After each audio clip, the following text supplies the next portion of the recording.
but by participation of persons with disabilities in the various political activities.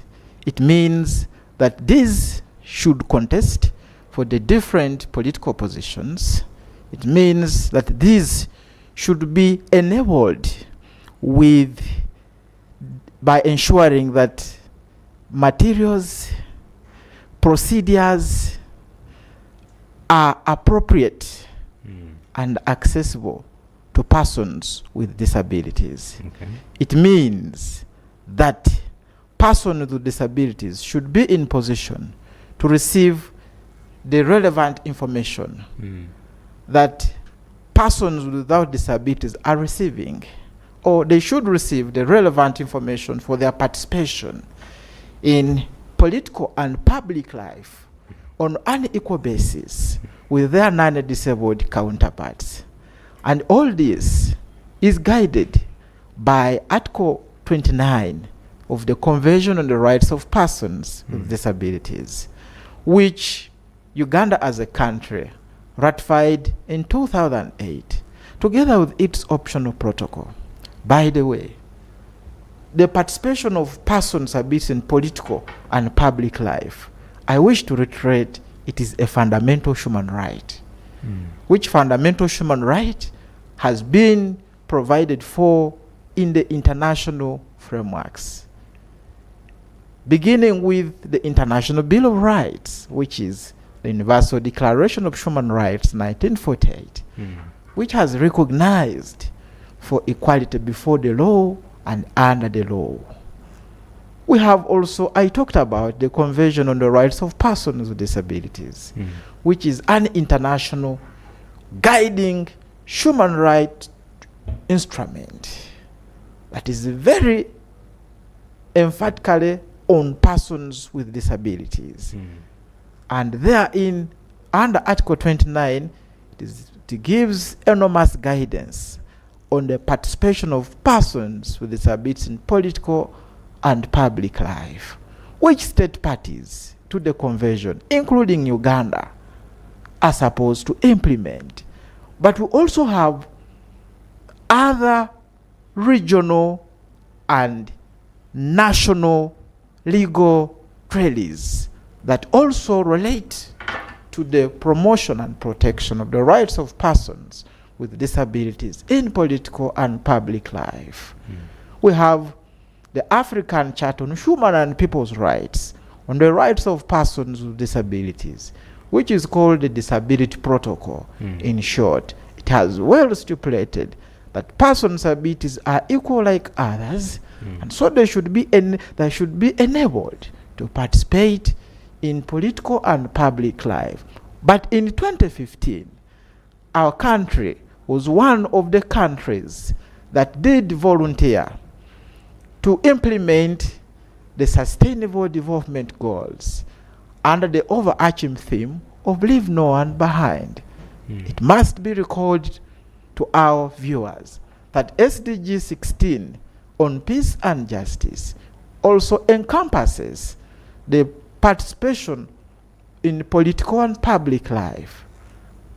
In all those frameworks, therefore, it means that Uganda should guarantee the right to participate in political and public life by persons with disabilities, but not critically. Here at home, we have the Constitution of the Republic of Uganda, and in its articles, it has provided for the inalienable rights. It has provided for equality before and under the law. Look at Article 21.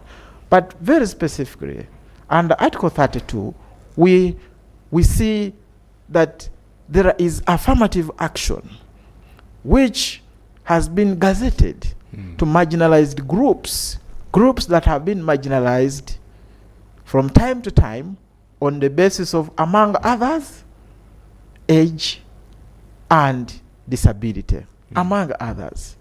So disability is very key when it comes to participation in political and public life. It is as a result of that affirmative action in Article 32 that Article 79 of the Convention that Article 79, sorry, of the Constitution of the Republic of Uganda has provided for representation in Parliament, where when you go to the enabling law, the Parliamentary Elections Act, we have the 5 members of Parliament that have been provided for, with one of them supposed to represent the views of women and girls with disabilities. That is the National Female Member of Parliament.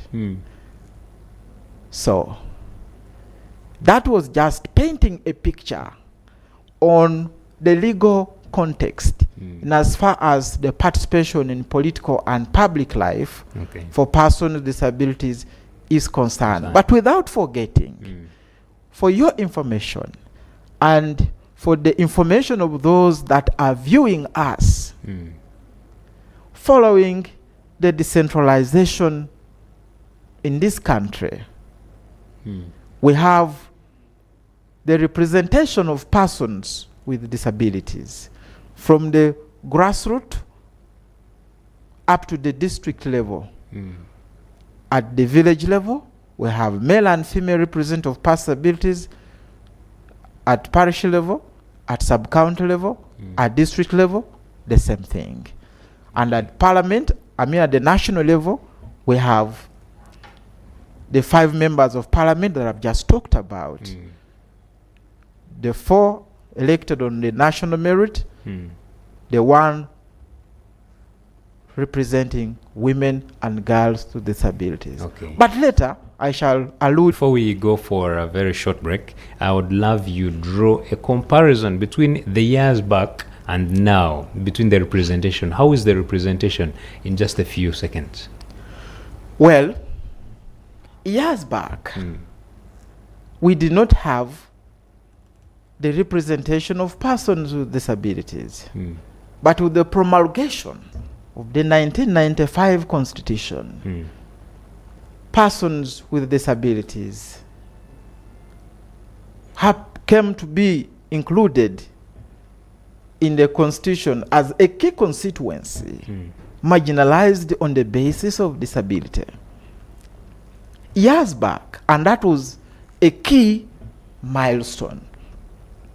In the then days, persons with disabilities were treated or viewed as objects of charity.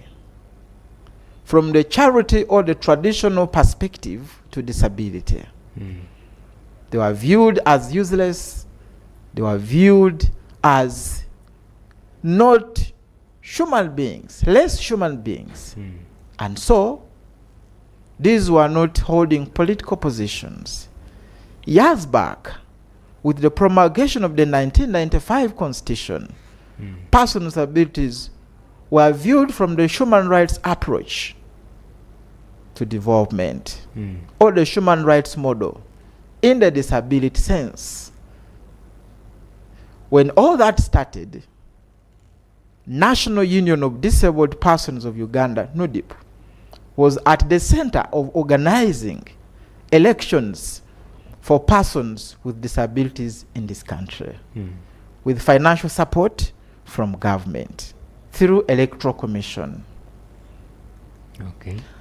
That was a milestone to us as persons with disabilities, because we were able to reach out to persons with disabilities across the country.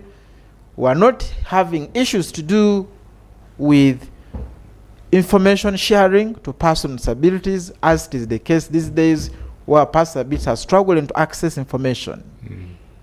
We are advising Electoral Commission to making sure that issues at hand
Issues at hand.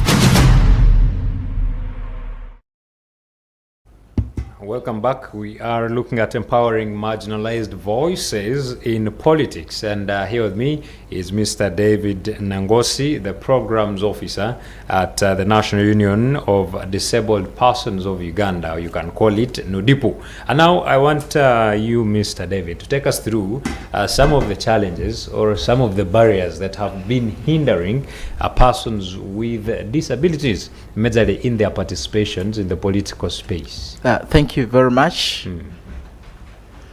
First and foremost, we credit the government of Uganda for putting in place a favorable environment.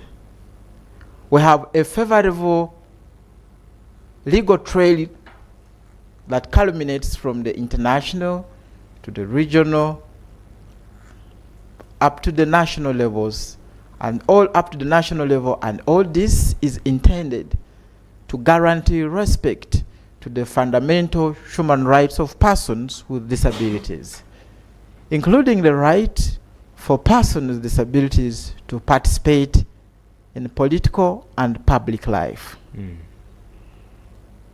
This has, to some extent, been realized with the representation of persons with disabilities at the local, right from the grassroots up to the national levels. In spite of all this, we note that persons with disabilities in this country still struggle when it comes to participation in political and public life. And all this is as a result of different barriers, which barriers have not lived to the aspirations of the Convention on the Rights of Persons with Disabilities, as in Article 29 of the Convention on the Rights of Persons with Disabilities. One of the barriers is the communication. We have the communication barrier. As I noted to you at the beginning, we have different categories of persons with disabilities. We have persons with hearing impairments, the deaf. These totally do not hear. They rely on sign language interpreters. We have the hard of hearing persons. These do not hear with ease, and their mode of communication, to facilitate their mode of communication, one needs to use captions. When it comes to the electoral process, as it has been, as it is now, we still have a communication barrier. Look, when the civic education is going on the various TV platforms, you'll hardly see a sign language interpreter. True. You'll see them only during the news broadcasts. But in the news broadcasts, not all that has been in the talk show like here. By the way, I think when I come for a talk show next time, I should come also with a sign language interpreter. Wow. To making this talk show very inclusive to persons with hearing impairments. Because they are outside there viewing us. But they are not knowing what is going on. So communication barrier has been a very key challenge affecting us as persons with disabilities, more so the community of persons with hearing impairments. And like I noted, in 2021, persons with hearing impairments were so much affected because of the civic education, which was mainly conducted virtually. We also have the physical inaccessibility barrier. And the physical inaccessibility barrier affects so much persons with physical disabilities. Of course, it also affects persons with visual impairments because they may knock themselves in the process of accessing polling stations. The physical inaccessibility barrier also affects little persons, or persons of short stature. If the polling stations are gazetted in areas that are not accessible for us as persons with disabilities, more so persons with physical disabilities. We are going to struggle. In the process of struggling to access those polling stations, we miss out. We have some persons with physical disabilities who do not want to be carried because they fear they may fall down. Those polling stations do not have the ramps. Some of them, at the end of it all, this becomes a big barrier to persons with disabilities. The other challenge which we persons have been facing when it comes to participation in political and public life is negative attitude. We still have some polling officers that are not well friendly, that are not having a good attitude, or that do not have a good attitude when it comes to supporting persons with disabilities. That affects us when it comes to our participation in the political affairs of our country. Barack Obama once said, attitude is a little thing that counts, but makes a big difference. It makes a big difference when all the polling officers, polling assistants in this country portray a positive attitude toward supporting persons with disabilities across the country. In the various polling stations, when it comes to the verification of their details, I will come to that as well at some point. We also have a challenge of limited engagement with organizations of persons with disabilities in this country. Electoral Commission, the state through Electoral Commission, has not engaged with organizations of persons with disabilities effectively in the various electoral processes. Look back. The electoral roadmap was released. In no way did the state, through Electoral Commission, consider engaging with NUDIPU and other organizations of persons with disabilities to understand what are the challenges did we face in the 2021 elections, whose civic education was mainly virtual. When the roadmap was released, of course, there were a number of activities that have taken place, including verifying your details in the voters register. If you've been very keen, you must have heard the voices of persons with disabilities across the country, noting that that process was very short, and some of them were not in position to check for their details, to validate their details. If you're very keen, you must have listened to that from persons with disabilities across the country. Not only was it persons with disabilities, we also had voices from other leaders, mainstream leaders, that talked about the same. And that means we as persons with disabilities were more endangered, owing to our physical challenges, owing to the communication challenges that we always struggle with in our daily lives. So what can be done to have these I elections will very come to that. The other barrier that we as persons with disabilities have been facing when it comes to our participation in political and public life is the legal barrier. We have a legal barrier which is very challenging to us as persons with disabilities.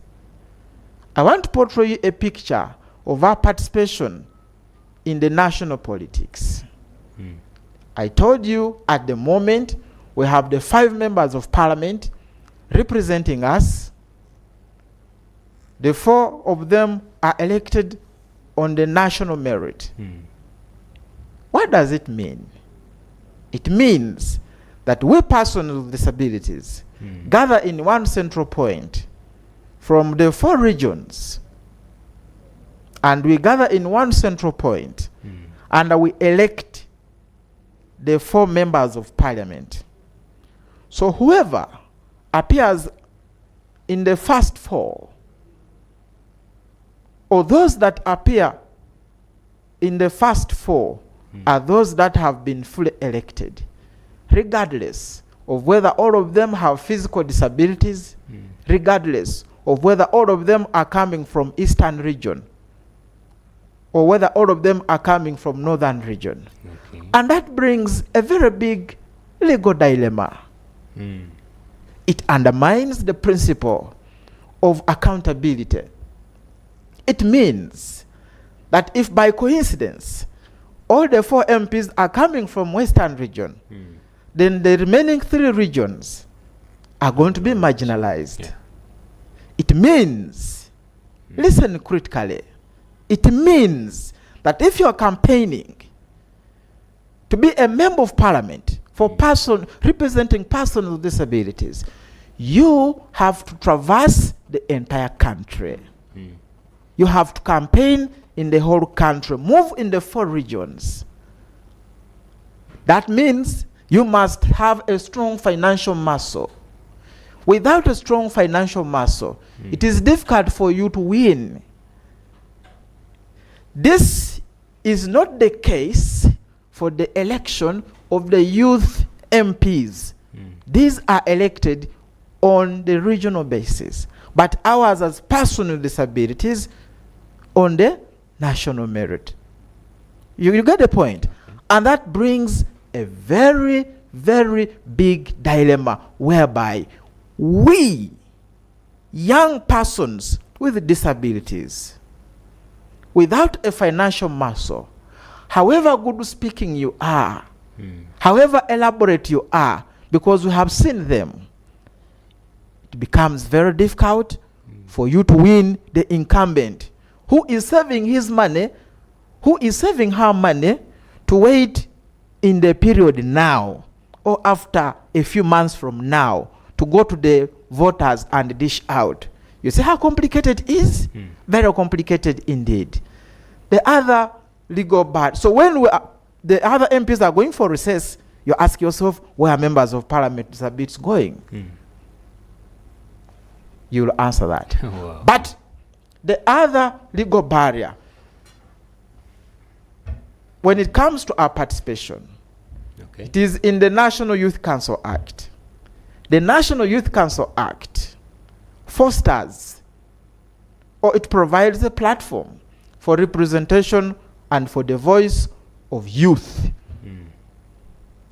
We have the National Youth Council Executive Committee that comprises a representative for gender, what. But it does not comprise on its executive committee the representation of a youth with a disability. Okay. That is just like playing a guitar for a dog to dance, even when you know that the dog is not going to dance.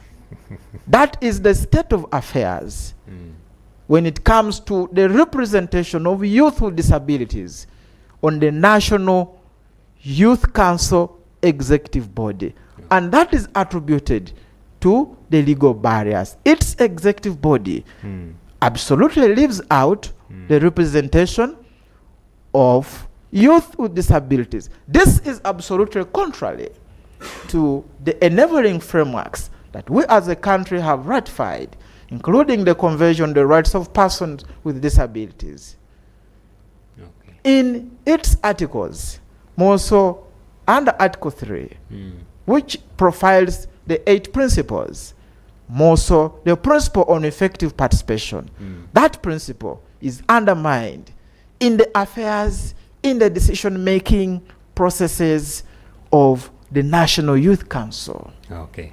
Now, those, I among understand. others, are the barriers that we as persons with disabilities face when it comes to our participation in political life. But without also forgetting the fact that, yes, we have persons with disabilities that are also there. Leaders of persons with disabilities are there.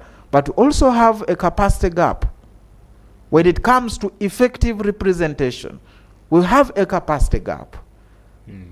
That's why, to some extent, some of the plans and budgets are passed when they have not been well internalized. With disability lenses, it is because of the capacity gap associated by our leaders of persons with abilities at the various levels, more so at the grassroots levels. Okay. We have very, very few minutes left. Maybe you can tell us what do you think can be done to make these elections more accessible, but also briefly you can give us your parting shots, because we have just only 3 minutes left. The Convention on the Rights of Persons with Disabilities has provided enormous guidance under its articles, more so Article 29, on the participation of persons with abilities in political and public life, which should constitute my parting shot as a way forward. Under Article 29, the Convention provides for voting materials, procedures, and facilities to be appropriate, accessible by persons with disabilities. If that is done, we are going to see that persons with disabilities are fully participating in the various political activities of this country, without forgetting the legal amendments to the electoral laws, which have impeded the meaningful participation of persons with disabilities, more so youth with disabilities at various levels. Okay. We also need to ensure in the legal amendments that the election of members of parliament for persons with disabilities is held on the regional basis, as it is for the youth MPs. When that is done, it is going to ensure meaningful participation of persons with disabilities within the provisions of Article 3 of the Convention on the Rights of Persons with Disabilities. Article 33, Clause 3 of the Convention on the Rights of Persons with Disabilities calls for effective engagement with organizations of persons with disabilities.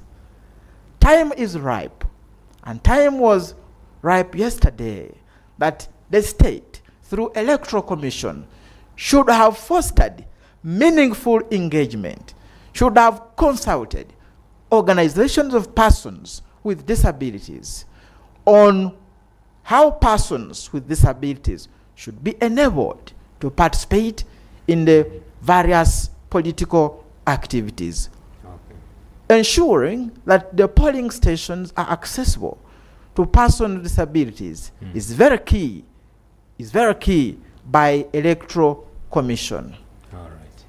Those are some of the solutions. Those are some of the recommendations, among others, that in my considered opinion, I think, when addressed, shall lead to fostering the implementation of the Convention on the Rights of Persons with Disabilities, more so under Article 29, and shall lead to fostering the implementation of SDG 16, which also is hinged on fostering participation in political and public life, and shall also promote the inclusion of persons with disabilities at various levels. Wow. That shall then lead to the realization of sustainable development. Thank you. Thank you so much, Mr. David. You have given us wonderful information on what is supposed to be done to have an inclusive society, because everyone is a Ugandan and deserves equal rights. I appreciate you so much. Thank you. And our regards to the NUDIPU team. Thank you. We are glad that we have partnered for quite a number of events and at periods here. And thank you for coming through. And thank you for being very disability inclusive, for giving us these opportunities always. We appreciate you. Thank you so much. Well, we cannot go past this. I want to appreciate you as well for joining us this morning. My name is Luke Majumba. Have a lovely day. It is the Holy Week. Please continue being holy out there.